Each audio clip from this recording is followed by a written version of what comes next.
ఆ కొండంతా కూడా శబరిమలలో వనయాత్ర చేసినప్పుడు ఎలా ఉంటుందో అంతకన్నా చాలా కఠినంగా ఉంటుంది. ఇలా ఉంటుంది ఆ పాదయాత్ర. అందరూ కూడా వీక్షించవలసిందిగా కోరుతున్నాము. ఇలా పైకి ఇంకా పైకి వెళ్ళాలి. పైన కనిపిస్తుంది ఆకాశం కదా, అక్కడ వరకు వెళ్ళాలి. మా వాళ్ళందరూ కనిపిస్తున్నారు కదా.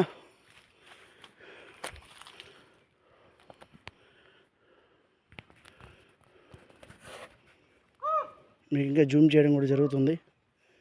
చూడండి మా వాళ్ళు వస్తూ ఉంటున్నారు ఒక్కొక్కళ్ళు.